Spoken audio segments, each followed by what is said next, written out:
So that's where the first like viral video you ever had was when you were at One America? Yes. Okay. Yes, after the Chattanooga terrorist attacks. I kind of went after President Obama at the time. So how was that?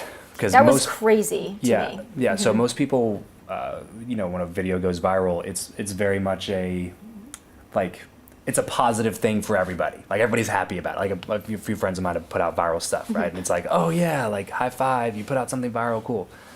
And when you put out something viral, it comes with a package of a big like bottle of hate, right?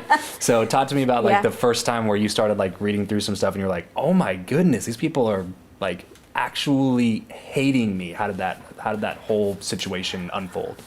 I think I had a little bit of a dose of it just all the way through, just being a conservative. I think that was the time, and when those came out, that was leading up to the 2016 election. This was 2015, so things were heating up, things were intense. Yeah, so I mean, I was used to that environment. So, and those, when I went after Obama, I actually had a lot of support for that. It was very military focused, and so there wasn't as much hate in that commentary as, of course, now I get when I talk about other things.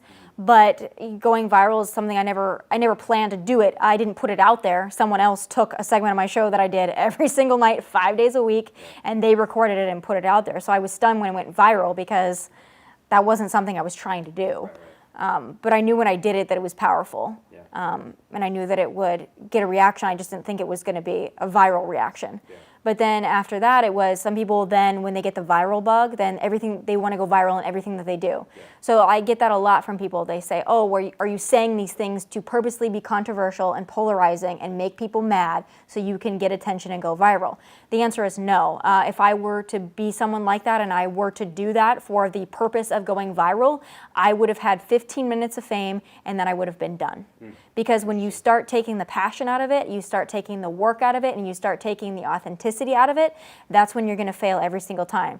My intent in anything I do is not to go viral. It's just to be from the heart, to be passionate. I talk about things I'm passionate about. I don't need to create them. I don't need to engineer it. This is how I am. This is what I believe. I believe very strongly in a set of things. And when I talk about those things, they're probably going to go viral. And it's not because I'm saying things that are necessarily just because they're controversial. Yes, that's part of it. But it's also because you can feel the passion that I'm speaking with. And it's very easy to be a shock jock, and there's a lot of people that have tried to do it since. They want to go viral. They want to imitate this career that I've built. But you see it's kind of hollow because they're doing it to make money. They're doing it to be famous. They're doing it to go viral. They're not doing it because they feel it deep within their bones. And that's the thing. People can love me or hate me.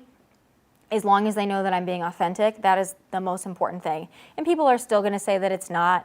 I know who I am. People are going to call me names. I know who I am. It really doesn't bother me anymore. But it had to at first. It really, quite honestly, didn't. Really? No. I've always had a very strong sense of self. So if I'm saying something and people, especially because if people are criticizing me for my intelligence, sometimes it hurts a little bit. When fellow conservatives criticize my intelligence, that's what really actually bugs me, because I know that I'm not unintelligent. But when people say, oh, you're this, or they call me names, or they say disgusting, horrible things about me, I have to respect you to respect what you say about me. If you're calling me a nasty name, if you're calling me outside of my name, if you're labeling me something that I'm not, it doesn't affect me because I know who I am. And I think if more people had that confidence in themselves, then they wouldn't worry about validation from everybody else all the time. Young people now, especially with social media, they are so worried about their likes, their comments, their retweets, their views. That is where they get the validation.